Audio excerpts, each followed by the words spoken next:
পার্থ সাহেব, আপনারা 300 রান করেছিলেন জেল খেটে, রক্ত দিয়ে, আর ছাত্ররা 6 বলে 12 রান করেছে জীবন দিয়ে। অতএব ছাত্রদের অবজ্ঞা করে কথা বলবেন, আপনাদের অবস্থা হবে অত্যন্ত ভয়ানক।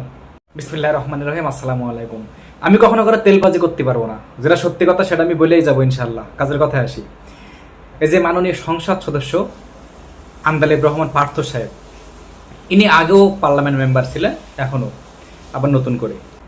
যাই হোক, এখন কথা হচ্ছে যে এই ব্যক্তিকে সত্যি কথা বলতে প্রকৃতপক্ষে আমি খুব সম্মান করি। যাই হোক, কিন্তু কথা হলো যে 5ই আগস্টের আগে এবং 5ই আগস্টের পরে তার বক্তব্য সম্পূর্ণ আলাদা, সম্পূর্ণ চেঞ্জ।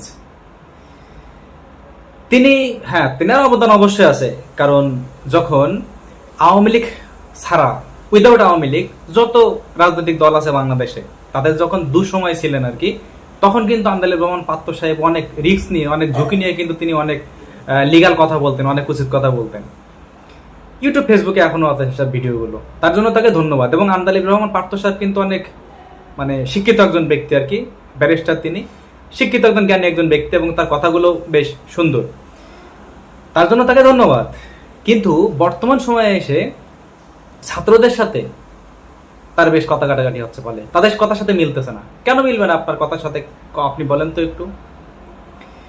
আপনি ধরেন যে উদাহরণস্বরূপ আপনি ছাদে উঠলেন সিঁড়ি বেয়ে, এখন ছাদে উঠে কি আপনি সিঁড়িকে আপনি অস্বীকার করবেন? যদি আপনি অস্বীকার করেন তাহলে ওই ছাদ ভেঙে আপনি এনি টাইম পড়ে যাবেন পার্থ সাহেব। কারণ ছাদে উঠতে গেলে সিঁড়ি লাগে, আর সিঁড়ি ছিল ওই সময় ছাত্ররা, এবং তাদেরকে যদি আপনি নেগলেক্ট করেন, তাদেরকে যদি আপনি অবহেলা করেন, অপমান করেন, তাচ্ছিল্য করে কথা বলেন, আপনাদের অবস্থা নিশ্চয়ই ভয়ানক হবে পার্থ সাহেব। আপনি অনেক জ্ঞানী একজন মানুষ, অতএব এইসবগুলো আপনি একটু বুঝতে শেখেন, কারণ মানুষ আপনাকে সম্মান করে, শ্রদ্ধা করে। অতএব এই সামান্য সামান্য বিষয় নিয়ে বিভাজন তৈরি করেন না। কারণ আপনি যে বলতেছেন যে আপনারা 300 রান করছিলেন আর ছাত্ররা 6 রান করছে নাকি, একটা রকম একটা কথা বলছিলেন। এখন কথা হলো পার্থ সাহেব, আপনারা 300 রান করেছিলেন রক্ত দিয়ে, জেল খেটে, আর ছাত্ররা রান করছে জীবন দিয়ে। অতএব এইটা মাথায় রেখেন।